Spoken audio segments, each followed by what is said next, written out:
Emmy Apollos. She is also an attorney at 11 Papantonio Rafferty. And this suit I'm really interested in because I have a teenage daughter. I have a younger son. Um, just lay it out for me, like who it is you're suing and on what basis? Who are your clients? Absolutely. Thanks, Sam. This is really a heartfelt litigation. Everyone that I speak with has very strong feelings just because it affects everyone that has a family. These young children are very vulnerable, and we're just seeing what negative impact their continuous exposure to social media is having on them and on their development. So this litigation is against social media companies, primarily the meta defendants, which is Facebook and Instagram.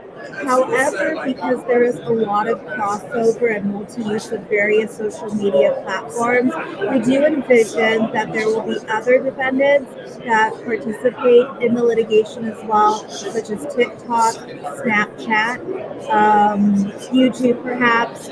So I do envision that it will expand beyond Meta, but given what voluminous market share Meta takes of social media use, especially Instagram, I definitely do see them as one of the key defendants. Okay, so let's talk about like what age are we talking about? Like who are your plaintiffs? So the plaintiffs are adolescents. So one of the criteria is that you have to start using social media as a minor. So it affects, children anywhere from age I've seen as young as 7, 8, and 9, all the way up through 18 years old. Um, and so, And what characteristics do they have okay. that makes them plaintiffs? Yeah, so basically, what makes these young vulnerable children plaintiffs is the fact that they become addicted to social media use.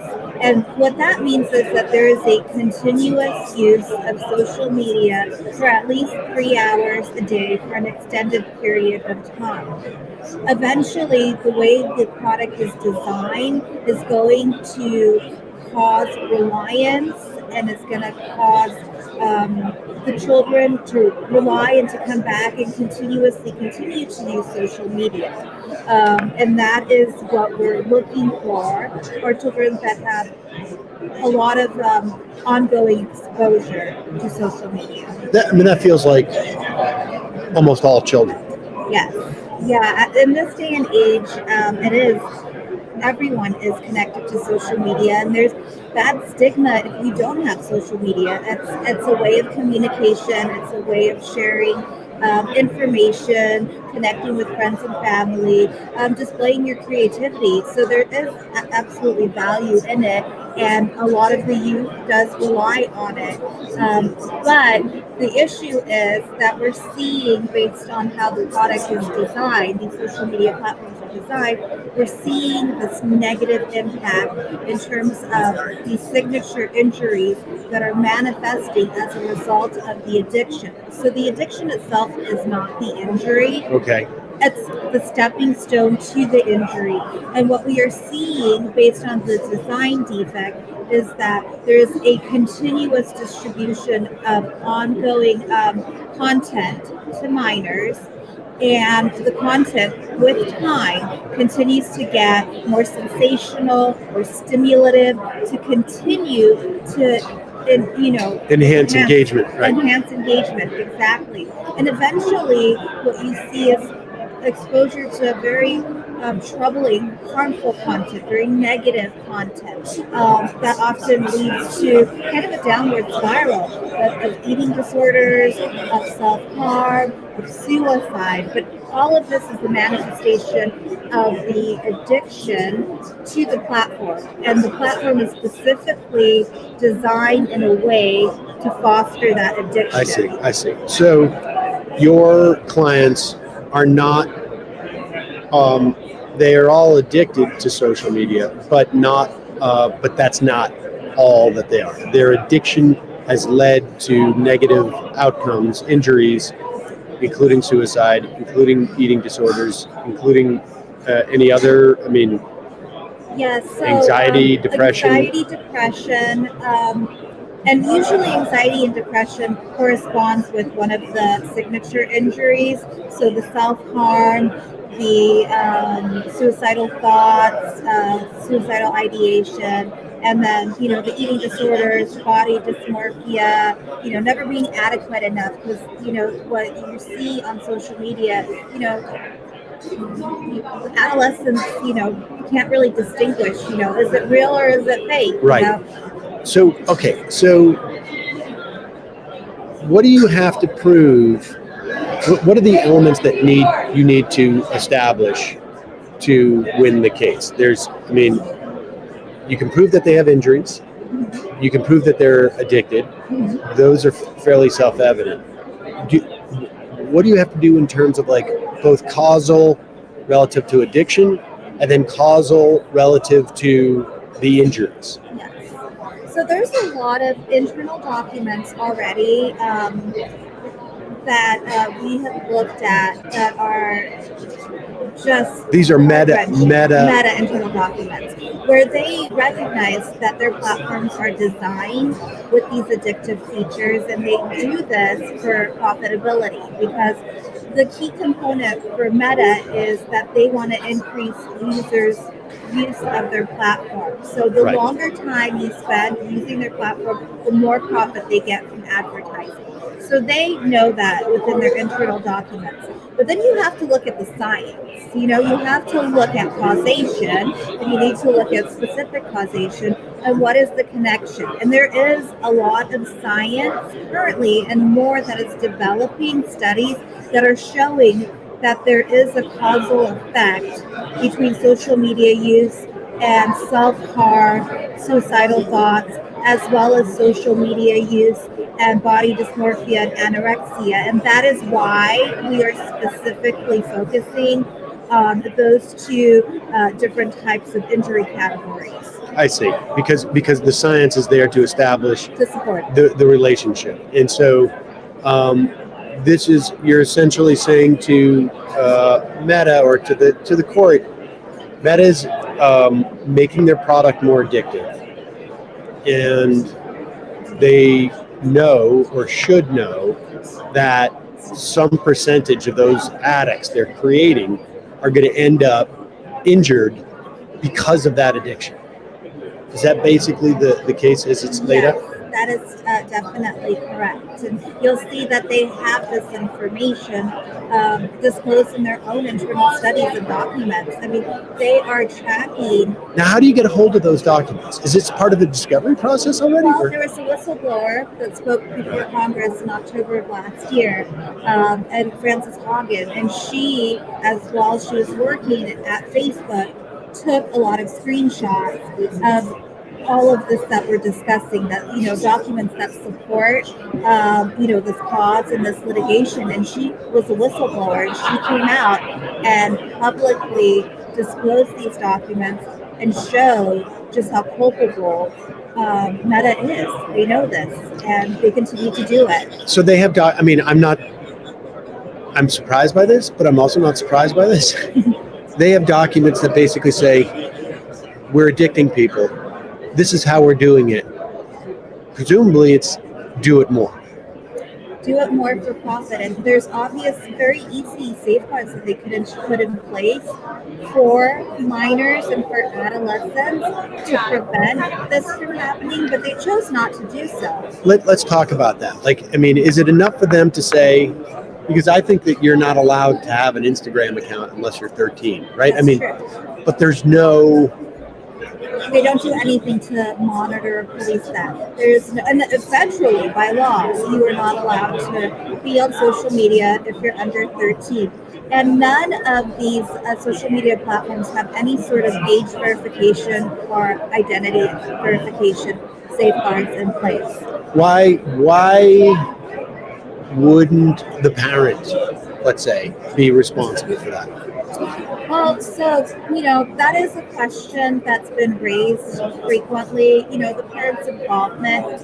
And, we've talked about this and we've talked to parents, and really the social media is just, it's a part of life. You cannot take it away from your child. You can give them all this, advice on how to use it safely as a parent, but there isn't anything that's incorporated into the programs that facilitate that in terms of parental controls or content blocking. So what you see is you have a 13-year-old girl on Facebook, and she's being suggested to males that are over 40 years old to become friends.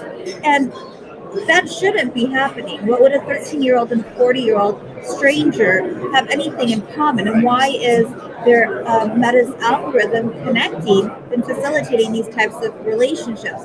So while the parent does their best to, make sure Couldn't the parent though, like say, and I'm saying this as a parent, I know the reason why I couldn't do it, because my daughter, like it was the only way, she's connect with her friends. Right. But theoretically, I guess I could have called up all of these kids' parents and said, like, don't do this because my daughter's being ostracized for not having this social media. And are there things that are analogous in terms of this dynamic? Like there are things that I know that corporations, just because you put up a disclaimer doesn't mean that you're actually free of liability, right? That's not the case, right? There are other instances in law where it doesn't matter that you say we're not liable for if you slip and fall on this, right, when in fact they're liable for it. That's not enough. So just saying this is age restricted in and of itself is not necessarily a bar to any action, because they have a responsibility. On some level, it increases their culpability, doesn't it? Right. If they're aware that it's bad for kids under the age of 13, let's just say, and they're not doing anything about it, does that increase their liability on some level? Yeah, it does. If I put up a sign that says this sidewalk of mine is incredibly, in front of my business, is incredibly slippery, so be careful, and I don't do anything to make it less slippery, that's on me, right, as a business owner. That is absolutely correct. And so while there is a statement that, you have to be 13 years or older to be able to use the social media platforms, first, as you mentioned, they don't do anything to make sure that that is actually being abided by. And second, they specifically continue to make their product enticing to people or children under the age of 11, 12, 13, because they want to start grooming them and getting them, hooked on the platform so that they continue to use it and use it. So they're actually doing the opposite. Instead of, abiding by what the law says under 13, you shouldn't use the social media platform. What they're doing is they're creating it to become even much more enticing to lure them into wanting to use it. Is there this concept of this type of liability? I'm curious, and this may be far afield, but let's say I have a massive podcast. Let's for a moment pretend this is a little bit bigger of a podcast than it is, and I'm telling people that you can take sugar water to cure COVID. Let's just say hypothetically, and does the corporation and you come along and your family member dies because the only thing they would take is sugar water for COVID, can that corporation, under the sort of the theory you're pursuing here, that published this, and if I say this, if I stand in this room and I say it to a bunch of people, that's very different than if I'm a corporation broadcasting it to millions of people, because statistically speaking, if I say it in this room, maybe nobody's going to listen to me. But if I broadcast it to millions of people, there may be, I don't know, 10, 100, 1,000 people who listen to me, maybe 10,000. And if they die, like under the theory that you're talking about here, is there a similar culpability on these corporations? Because I know that we're getting into like the CDA and Section 230 and stuff like that. But that I would assume that's also sort of like a Facebook and Instagram defense. Like they're not putting the material there; they're just developing the process in which to deliver it. Is there an analogy there? No, absolutely. So the CDA 230 is definitely going to be a hurdle in this litigation because, with any type of case that stems with content that is being created not by the actual platform but by users, the social media companies are able to shield themselves with the CDA 230, and it's like a complete immunity blanket. So we're really trying to fight because we think that the interpretation of CDA 230 does not extend to the type of action that Meta is taking. Because the scenario that you explained, you are speaking, and you say sugar water is going to cure COVID, and a lot of people die. That is your content, and you are broadcasting that. But there isn't anyone like a social media company that is pushing that misinformation out based on what you look at social media. They see, oh, you're interested in COVID, oh, Right. you're interested in cures. Right. They manipulate the system based on their addictive design. So we're hoping that the product liability aspect is going to take a little different view. The court will take a different view on the CDA 230 immunity because of the product liability, because of the features that are in place. They're not neutral, that are created by the social media platforms that foster the distribution of this content. I mean, this is really sort of the fascinating part, because 230 presumably is based upon the notion that the platform, not the publisher, the platform is content agnostic, and that they, they're not responsible for the content. And presumably, like,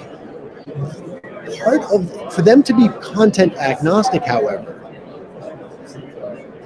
how can they both be content agnostic and be aware enough of the content that they build an algorithm around that puts that, I mean, to use a newspaper metaphor, right? It's the upper right-hand corner is where it gets all the views.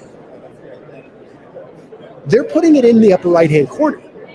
How can they be content agnostic if they know enough that this is what goes up in the right-hand corner, right? I mean, that's what their algorithm ultimately does, is it places it in a position that will get more prominence. Just like a newspaper, right-hand corner. That's where people start to, I mean, I don't know if people read newspapers anymore, but that's what newspapers used to do. Yeah, and it goes even beyond that. It's not just a news feed. They're creating content themselves in the sense that they're providing various filters to use to, amplify whatever content you're putting on. They're providing you features to manipulate your content, to make it more enticing. So they're giving you tools too. So it's not like completely neutral. So that is kind of, I find that it's distinguishable between just a mere publisher and then, I feel like this is one step beyond that you're actually contributing to the production of the content itself in some instances, not in all, but in some. Are these cases, are they Are they federal cases or are they state cases? So they'll be both. We actually, just on September 29th, petitioned, there's a petition for consolidation into an MDL, and that was granted last week. So we are going to have federal cases consolidated in the Northern District of California. And then there is going to be a congruent state court action that I believe may happen or will be a JCCP in California as well. I'm JCCP. JCCP is a state, so the MDL is the federal coordination of the cases, and the JCCP is for state court. I see. So you'll have a state court venue, and then you'll have a federal venue as well.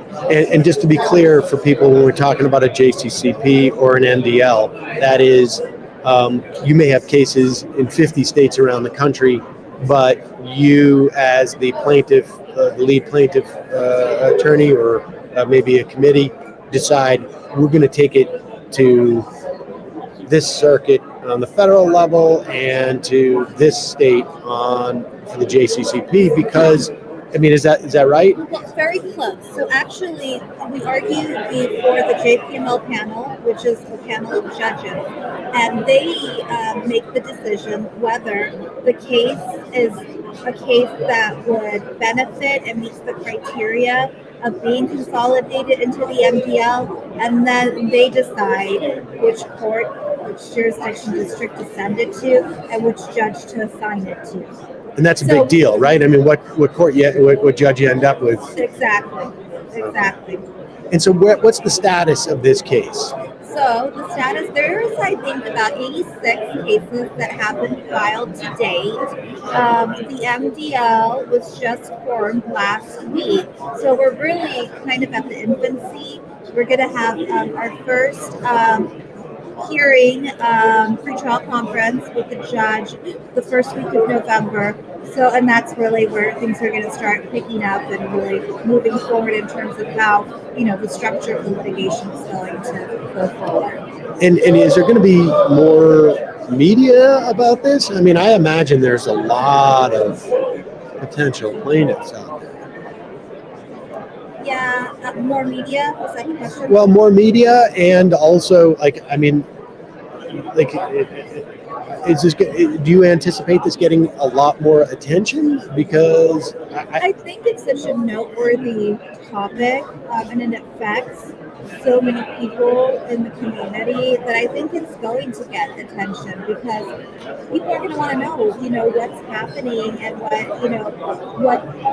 how this litigation, pans out, because it ultimately can make a lot of positive changes into how social media, if the litigation is successful, we'll have, changes into how social media, works, especially for minors. And would these changes be both limiting what people at a certain age, identifying the age, limiting what they can see, and also on the algorithm side? I mean, I guess maybe that's the same thing on some level, right? It's just having a more specific algorithm based upon where these people are situated age-wise. And I should say, just based upon my experience with my daughter trying to get a PayPal account because she's selling stuff on Depop, she can't do that. She can't. It's put in her social security number, and they just go sorry, we're not giving it to you. There are mechanisms in which to do this, in other words, right? I mean, they could, you got to be 16, have a license or certification, maybe of someone else's license that is certifying your age or something like that, right? I mean, there's got to be mechanisms. There are definitely mechanisms there that could be easily implemented. Well, it's a fascinating case. Emmy Paulos of 11 Papantonio Rafferty. Thanks so much for your time. I really appreciate it. I appreciate it. Thank you.